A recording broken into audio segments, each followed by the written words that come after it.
Hello, everyone. Taking a minute or two to let you all hop on. Hey, everybody.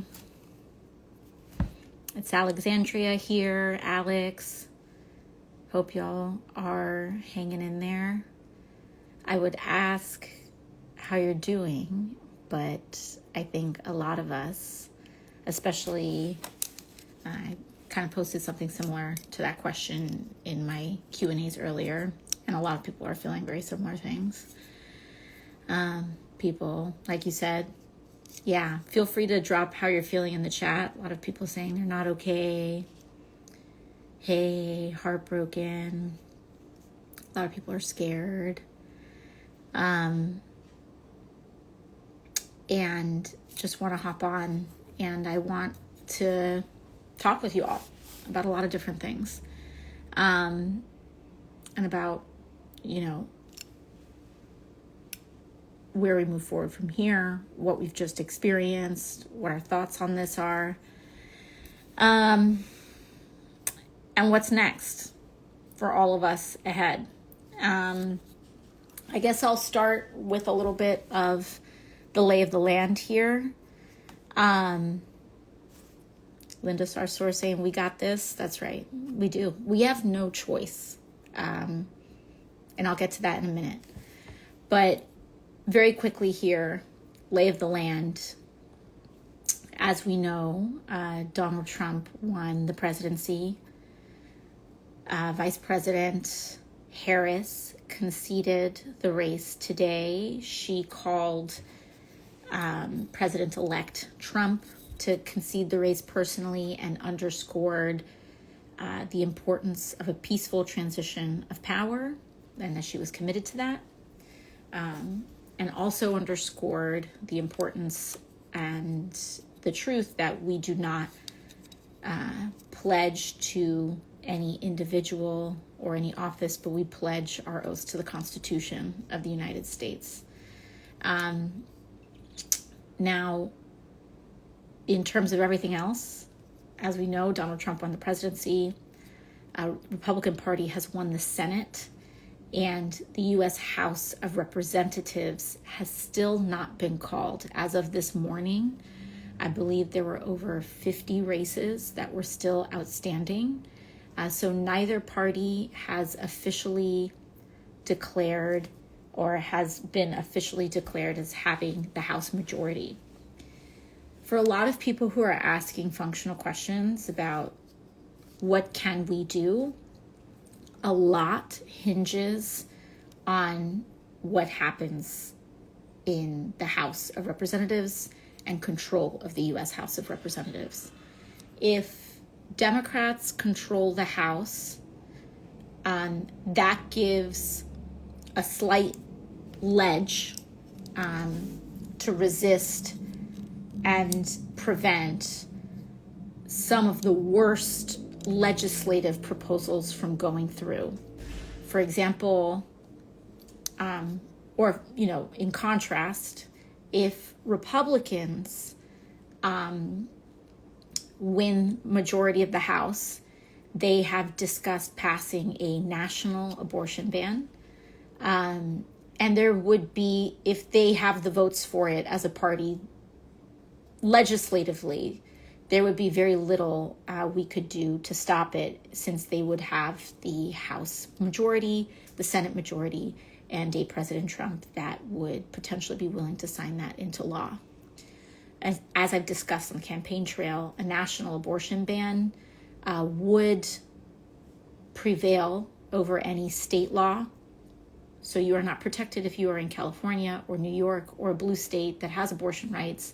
A national abortion ban is a national abortion ban. It would ban abortion in the United States of America, regardless of your state law.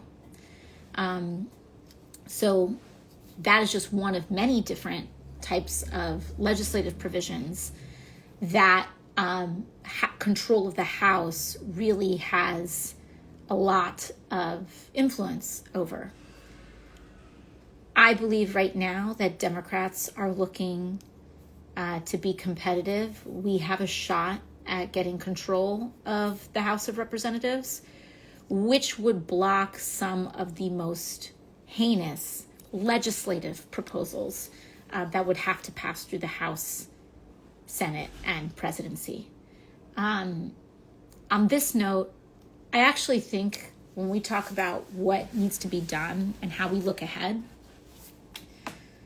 and I don't want to bounce around too much, but one of the big things that I think is going to be very important for all of us, and again, I might be bouncing around because I am what is known, and I believe in a theory of politics known as inside-outside politics. That means that I believe we have people and elected officials on the inside that try to agitate, or rather try to organize and build power and help influence decisions on the inside of institutions, but that alone is not enough or sufficient to make change in this country. That we also need mass movement politics and robust people's movements, and that those people's movements are where the actual seats of power and influence in this country come from a mass organized and mobilized base of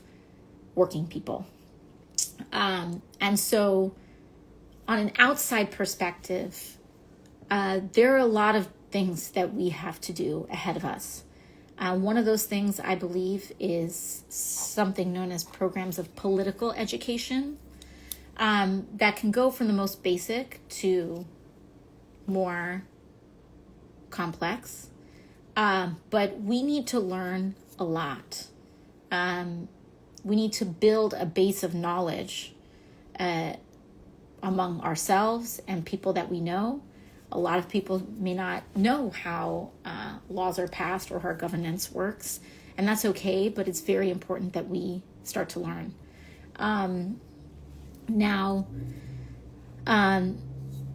Sorry, I'm just keeping up with some of your comments as well. Now, what this means is that I think it's important, and I'm going to just give it to you all very straight.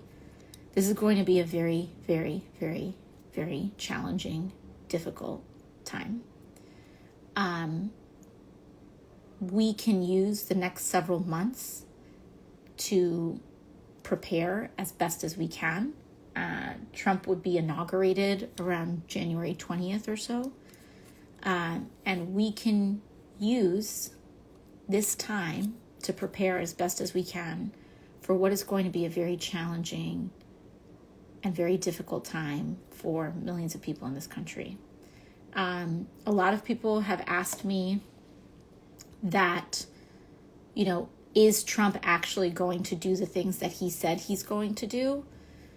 I think, listen, no one has a crystal ball, but I think that it is, and what we said on the campaign trail, when he says he's going to do something, believe him.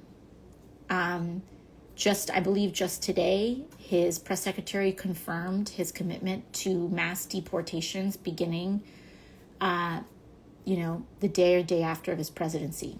Talking about RFK trying to remove fluoridated water from the United States, which, there are public health. I'm not here to get into debates with anybody or, start fires in the group chat or whatever. But, when you look at public health comprehensive studies of, cities and towns that have done that, the amount of kids that really suffer health outcomes and need to, receive, I believe, like antibiotic injections and all this other crazy stuff is through the roof. We're talking about vaccines that may be taken off the market entirely. And, even Mitch McConnell, I believe, if I'm not mistaken, still suffers from complications of, I believe, a bout of polio that he had when he was a child. This is real. This is real. And I'm not here to sugarcoat what we all are about to collectively experience. But I think that what we can do to prepare is build community. we do not have a choice. We don't have a choice. Our choice is to build. Our choice is to continue to fight. Our choice is to win. Our choice is to have each other. We are about to enter a political period that will have consequences for the rest of our lives. We cannot give up. We now find ourselves in a time in history that has precedent, and we find ourselves, I believe, in a time where there are, let's say, peers in history of mass movements of people that mobilize to protect one another in times of fascism and authoritarianism. And this is the era that we are poised to enter. Donald Trump has talked about turning the military on U.S. citizens that he deems his domestic political enemies. Authoritarians and people that he affiliates closely with and strongmen abroad, in regimes like that, it is not uncommon to jail political dissidents or legislative opponents. This is the world that we very realistically may be entering. And the way that we do everything that we can to prevent this is by building a very strong social fabric and social infrastructure. Now, a lot of people have asked me, and I've posted some of the things before, how have we gotten here? How can we improve? A lot of people have also asked me about thoughts on the Democratic Party or certain communities that were lost or, what have you. And I will comment a bit on some of that. But the one thing that I want to open up and say is that first and foremost, here's my personal take. Anyone who woke up this morning, or rather I should say an urge this morning to wake up and point one main finger or articulate one primary reason as to why this happened, I think has lost the forest for the trees a little bit. There are a lot of different factors that have gone into this moment. I will get into some of them shortly. But to say that it's any one thing, it is an avalanche of different things. But we can get into some of it. I've gotten a lot of questions about the Democratic Party. I've got a lot of questions about women, about what this means, about Latinos, about this group or that group. And we can try to dig into some of these things now. But I think what's most important is for us to remain pretty high-minded about a lot of this. In that, I mean, what is going to be most important in this time is rejecting sectarianism and understanding that we have to be united as a people. Our main project is to unite the working class in this country against a fascist agenda, period. We have had an enormous setback in this election because the fascist won a lot of working class support, which has happened before in history, and we can talk about that. But, I think what is important is that we have to be able to hold that analysis and have these discussions without turning on each other. And if I can take off my more broad commentary hat on and put on a more progressive or whatever one may want to call that, left or progressive or working class or whatever it is, we have to be able to construct a culture that is productive, that is focused on growing, that is not sectarianism and does not tear one another apart over the narcissism of small differences.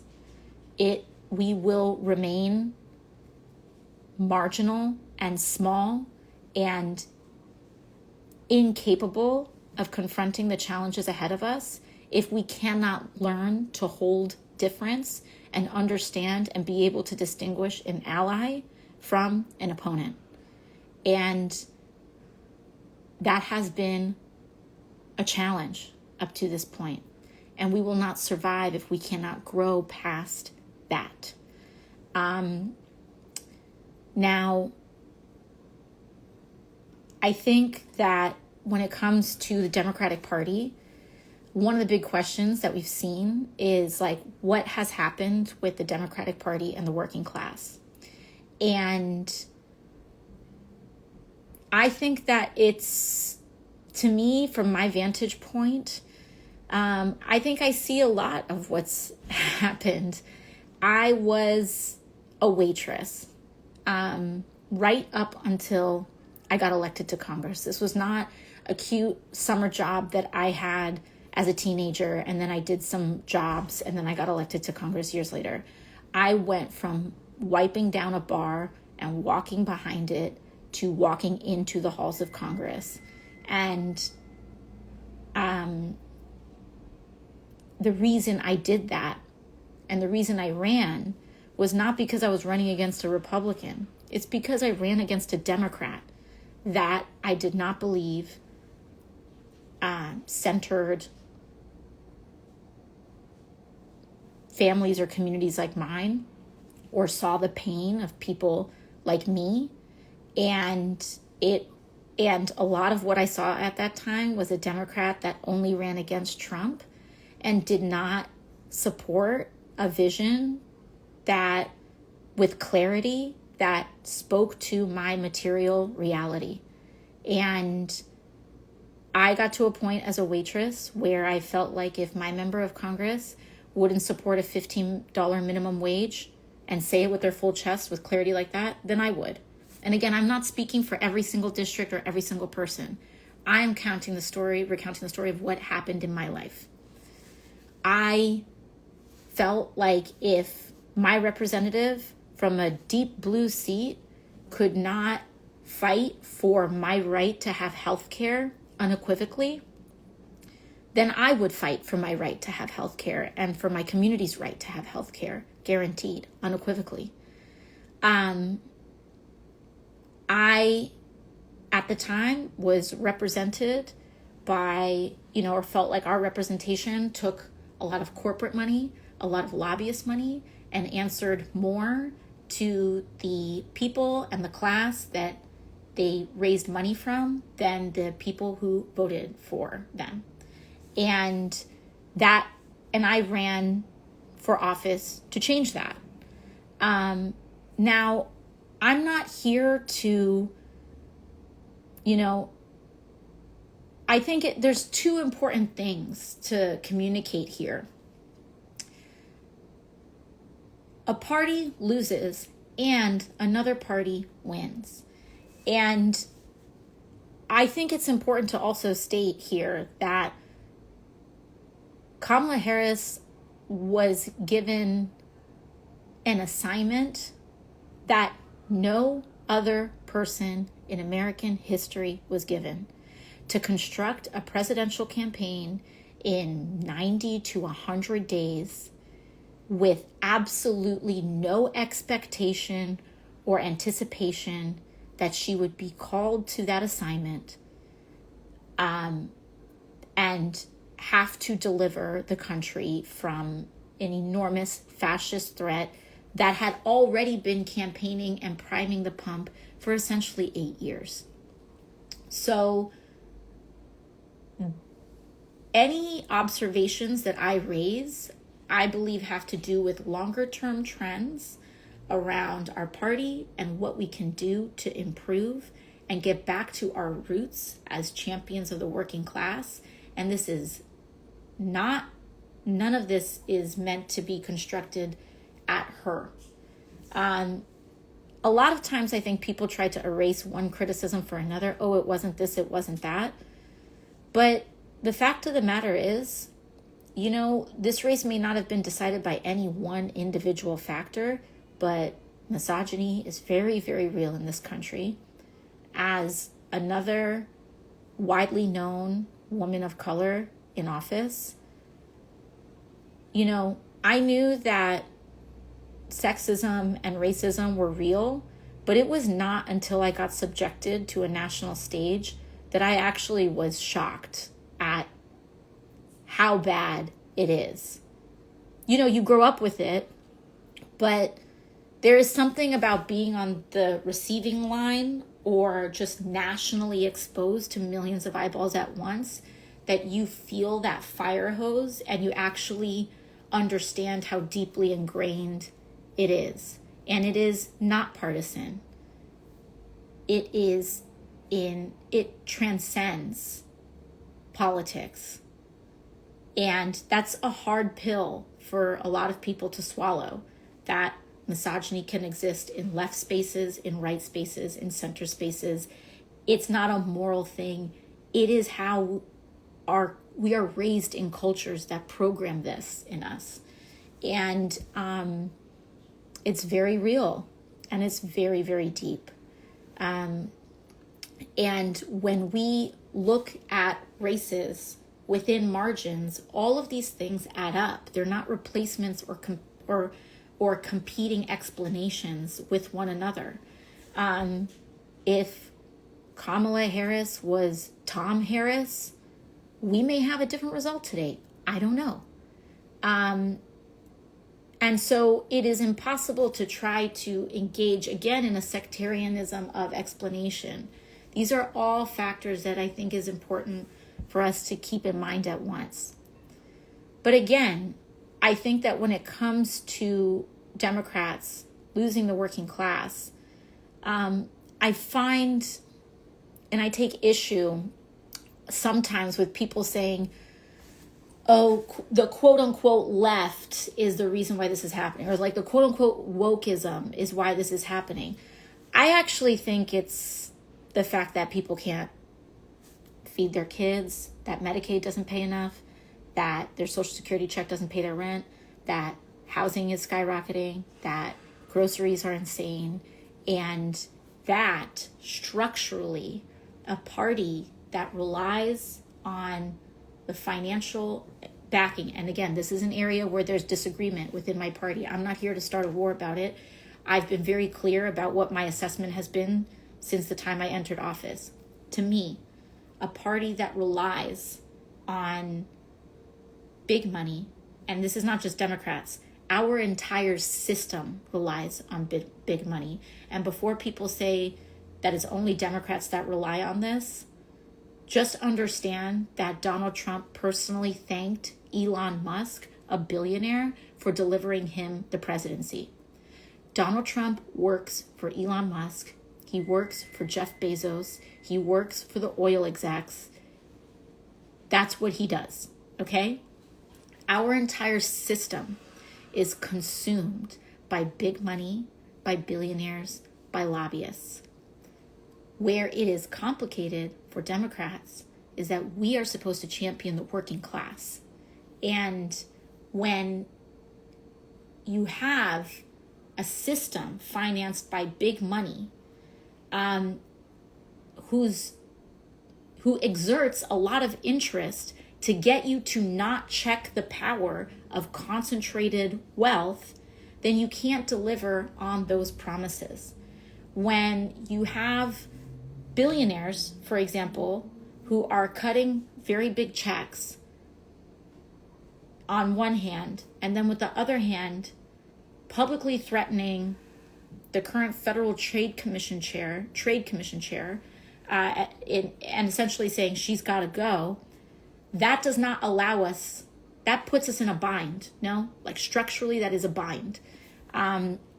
It's a fundamental misalignment of mission and what powers us. And I wish I could say that this is just an easy problem to solve and just don't take it. And I think and I don't take it, but I think one of the reasons that this continues to be an issue is because I think a lot of people, especially in tough seats, look down the barrel of that, and it's you either compromise and get that big money to either stay out of the race or do whatever, or that big money goes to the Republican. I don't know. But at the end of the day, the ultimate problem is our ability to clearly and forthrightly advocate for an agenda that clearly champions the working class. To me, that's things like $15 minimum wage, Medicare for all, or at the very least, lowering the age of Medicare until it hits zero. But I mean, whatever those things may be, it also makes it hard. It applies a lot of pressure that I think is restrictive in allowing Democrats with their full chest to actually explain to people who is raising these prices. And so instead of saying things like, by the way, Kroger or, CVS or Rite Aid or ExxonMobil are price gouging you, and these companies, these corporations, or these billionaires are the ones that are screwing you over and jacking up your prices within an inch of your life, and we need to tackle their power. Instead, we're combating inflation. And this is a passive voice perspective that doesn't help people understand why is this happening and who is it doing it and who is doing it and how do we solve the problem. And that doesn't mean that there aren't things that the party is doing to try to tackle those things. President Biden passed the Inflation Reduction Act. Inflation went down. He also did a lot of things. He named that FTC chair, Lena Khan, that is working on tackling these huge corporate monopolies. He has done these things. But we all need to amplify and publicly educate and talk about why more needs to be done as a chorus.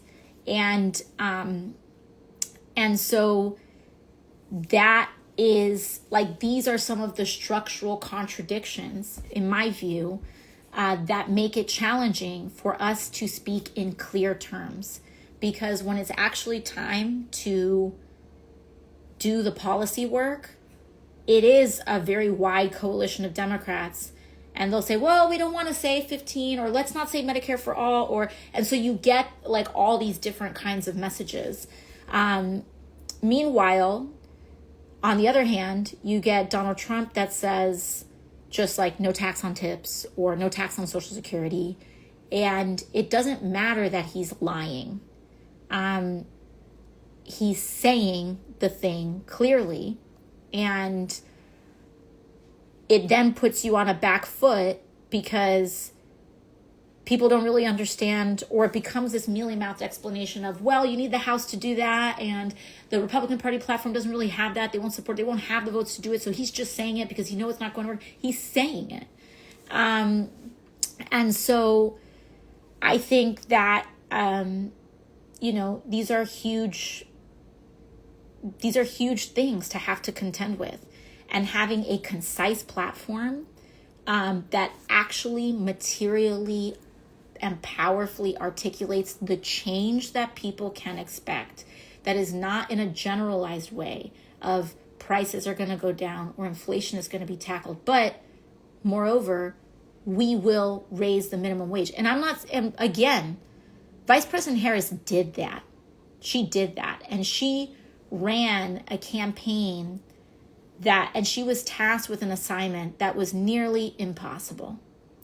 And she made it possible. This race was so close. Many people also raising, and I think rightfully so, the issue of Gaza. And I think that when we talk about this issue, it's not just, a lot of hay was made about vote margins and all of this. And let's be very clear here. The margin of third-party voters in this election was not the margin of difference between Democratic votes and Republican votes. Now, there's a lot of data to dig into there and all of that stuff.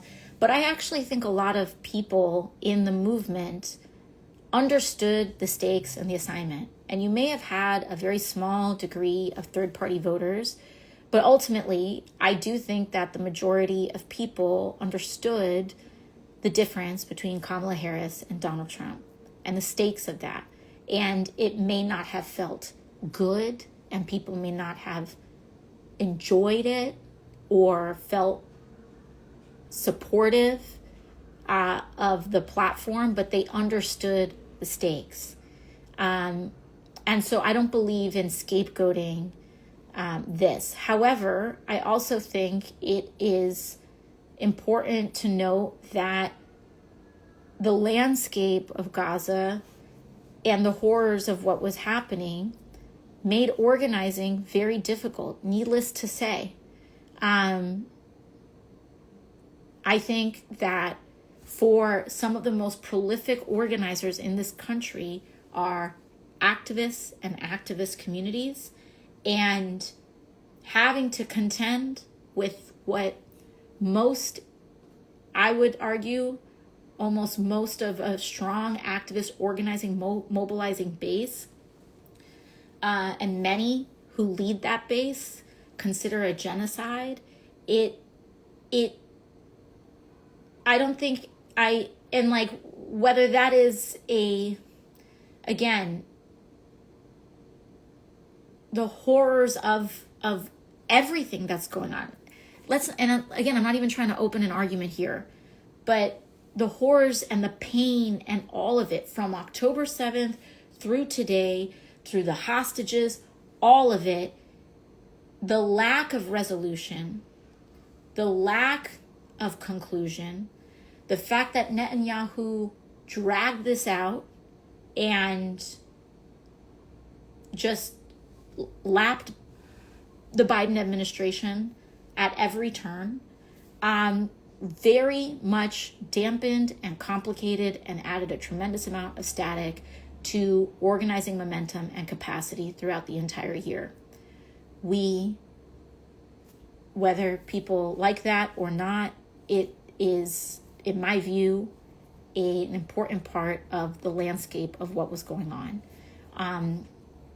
And people can take it, people can leave it. I don't think it's something that we can ignore.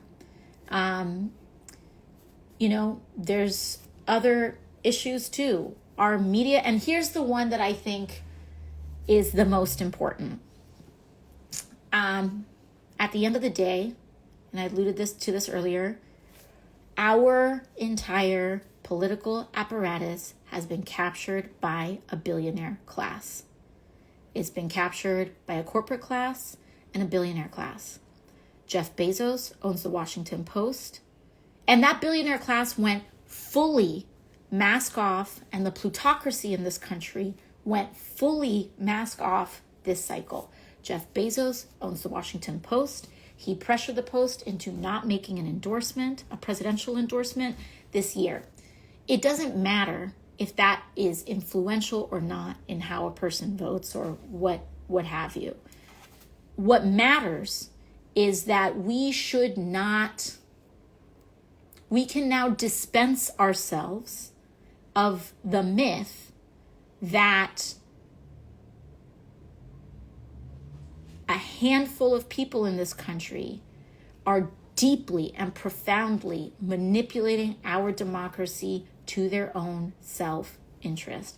I'm not impugning the incredibly hardworking journalists at the Washington Post, but it is simply to name who owns it and the limitations that exist in institutions that are owned by billionaires.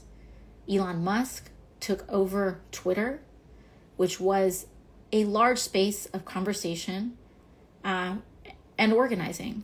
And he manipulated the algorithms to meet his political ends. You have a billionaire fund, and the amount of money that he poured in, he didn't just buy X, he poured in just ungodly sums of money in dark money in our elections. You have an entire podcast network that is financed by a similar billionaire and dark money class. And these are structural issues. When we talk about why our country is so polarized, a lot of it has to do with the media we consume and who owns and influences the media that we consume. So where do we go from here? Well, first and foremost, I can tell you that if you are a constituent of mine in New York's 14th Congressional District, in parts of the Bronx and Queens, first and foremost, that's my first responsibility. That is the specific population of people who have elected me and whose job I have to steward and respond to first. But I feel that responsibility for everybody. But if you are a constituent of mine, first and foremost, I am committed to doing everything in my power to protect you. That power will be limited in a Trump administration. Project 2025 is real. It's real. It's not a campaign joke. It's not an attack. The Heritage Foundation is the conservative foundation, the institution and organization that orchestrates Republican governance. They would not put millions of dollars into preparing this plan and it being co-authored by many people in the Trump administration if they were not fully prepared to implement it. This is going to be a very scary time. And again, I cannot emphasize how important it is that we, as an aligned people, be very cautious about attacking one another and about attacking one another. And to me, one of the big organizing lessons that I feel is that when it comes to who you choose to organize with, I think it's really important to understand that, maybe it's not just about fully aligning with someone just because of what they're organizing for. It's really important to pay attention to how they are organizing. And if someone is using a righteous cause as a cover for cruel methods and dehumanizing others, personally, that is not someone that I trust to organize with, because our job is to grow. And the reason we are in this position is because we do not have a raw majority of people who are ideologically aligned. And in instances where you do not have an outright majority, we must develop coalitions. And the name of the game in coalitions is that we have to be able to align with people that we are not fully in agreement with in the name of a larger cause. That goes for any movement, and it goes for any cause. And it's really, really, really important because it can undermine that kind of cruelty or side sniping or whatever can undermine genuine momentum. And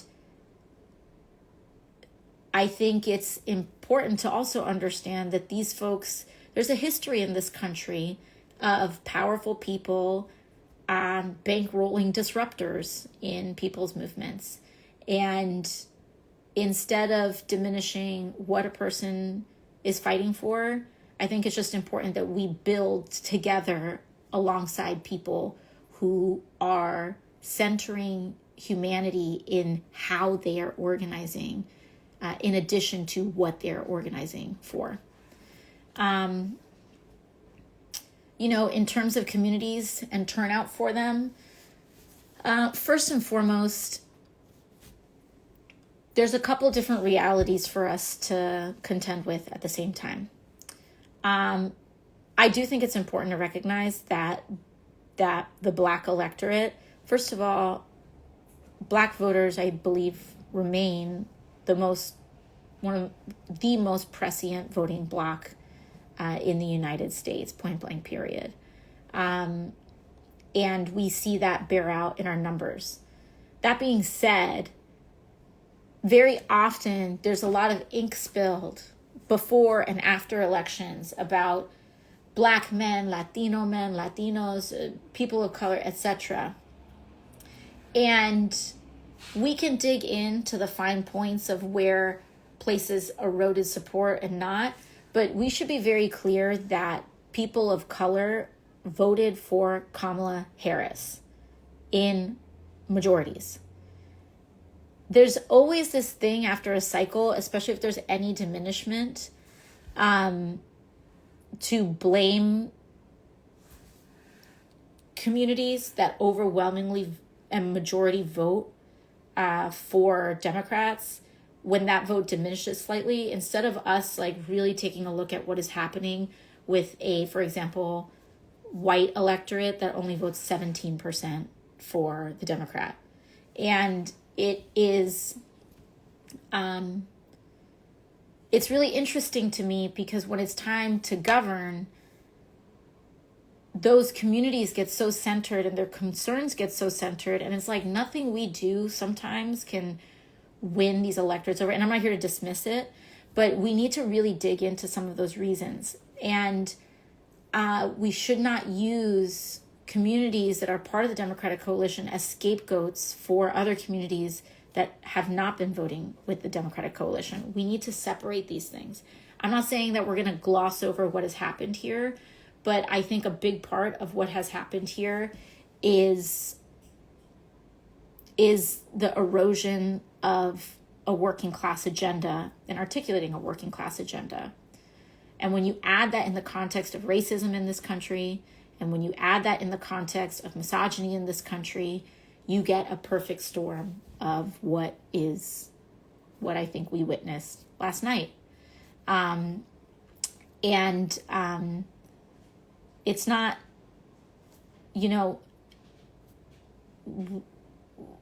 we just, it's, a lot of this comes down to, again, this enormous task that we have of political education, of race and class consciousness, and people understanding that these billionaires are not looking out for us. They are grinding us to a pulp and they are eating us for breakfast. They are burning our planet. And I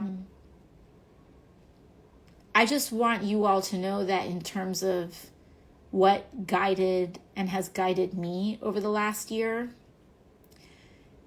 is that every single decision I made and every effort that I made, whether people criticize it or not or what have you, was just centered on trying to prevent this outcome. It was my single biggest priority was preventing a Donald Trump presidency. It informed my decisions, my actions, and we are where we are today. And we have a lot of work to do. I did not want to be in a place where on November 6th, we were preparing to resist a fascist regime. I wanted to be fighting the corporate establishment of the Democratic Party instead. But we're not in that place. We're in this place. And it is going to take a huge level of effort and solidarity. We are going to be looking towards our brothers and sisters in the labor movement, in the human and civil rights movement, And we are going to have to resist. It's this really interesting thing.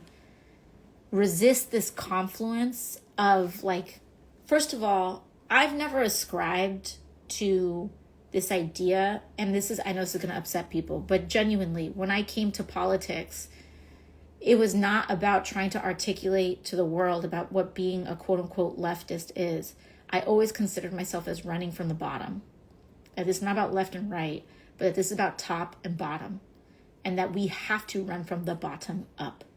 And some may say, well, left is bottom, and depending on your worldview, yes. But I think there's this very interesting confluence that we see from, I think, more conservative spaces, that the alienation of the working class has to do with people of different identities standing together.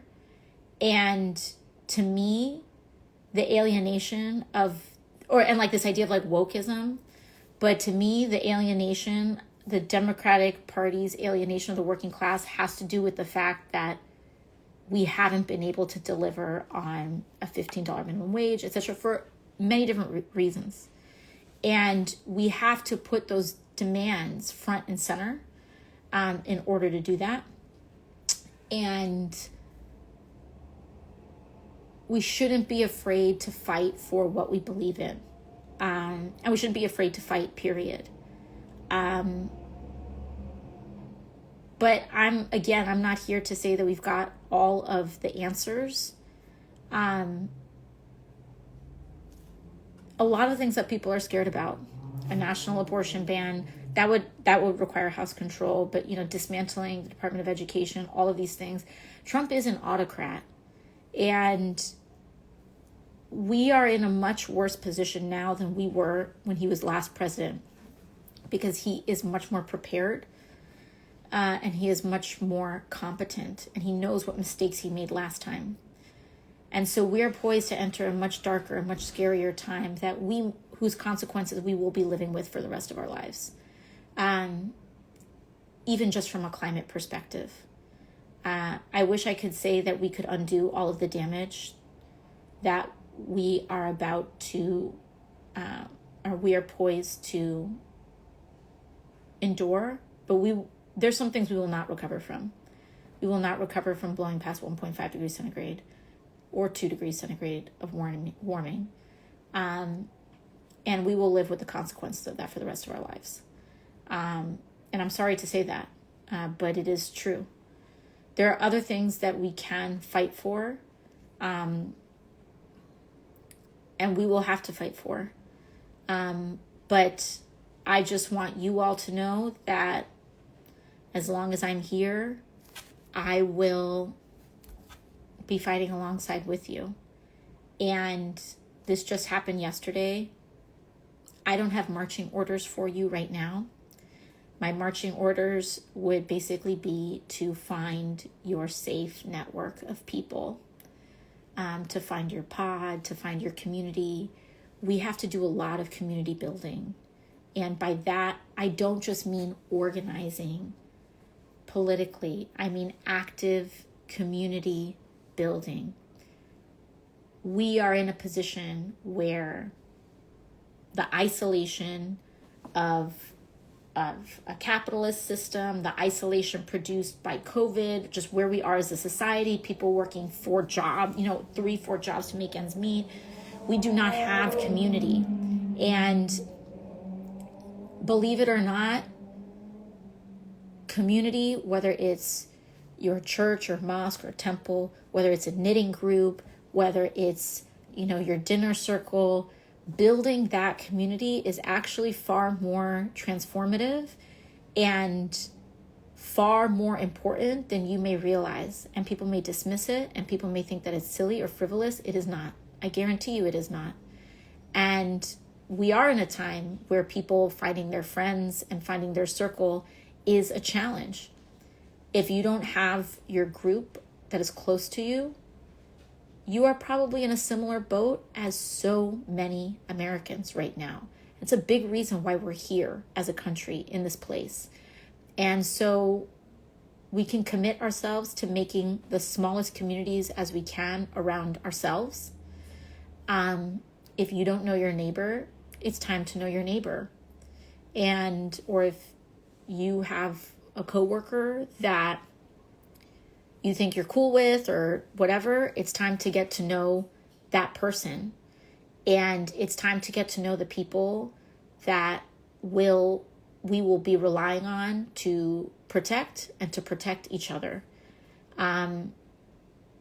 It seems frivolous, but I guarantee you it's not.